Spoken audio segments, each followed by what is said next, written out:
alam ng tindero ng alimango si Mang Alberto. Kaya naman kabisado na raw niya ang ugali ng mga ito. Oras na tanggalan mo raw ng tali ang kanilang mga sipit. Siguradong rumble. Pag masipit siya ng isa, halimbawa nasipit yung isa, susipitin na siya ng kalaban niya. Kaya bandang huli parang nagkalaban na silang dalawa. May pagkamakasarili rin daw ang mga alimango kapag pagtakas na sa banyera ang usapan. Solo-solo lang sila lumabas ng banyera, pa isa-isa lang yan. Pakanya-kanya sila gapang kung saan sila pupunta.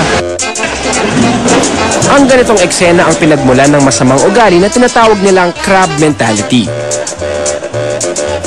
Ang crab mentality o ang paghatak ng kapwa sa ibaba para umangat ay likas daw sa ating mga Pinoy. Ang idea ng crab mentality, ang pinaka-word na crab mentality, ay galing sa pag-obserba natin sa mga crab, Filipino crab daw, ay hindi mo na daw kailangan takpan ang lalagyan dahil hindi makakatakas, maghahatakan. Nagsimula raw ang kaisipang ito nang sakupin tayo ng mga dayuhan. Dahil sa hirap ng buhay, umiral daw ang prinsipyong matira ang matibay.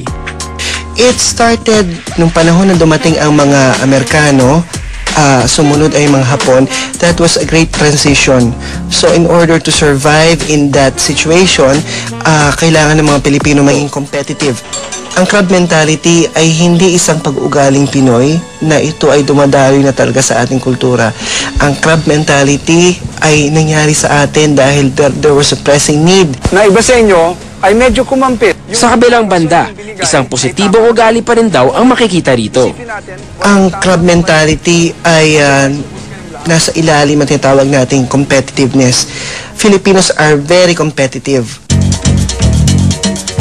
Kaya imbes na isipin ang negatibong ugali ng paghahatakan pababa, isipin na ito ay ginagawa para ang lahat ay umangat. Ang kapit alimango hindi kapit upang ibaba ang kapwa. Ang sa katunayan po, ang kapit alimango ay sigaw ng damdaming Pilipino nagsasabi, dalhin mo naman kami dahil kayo umuunlad. Huwag mo kaming iiwan.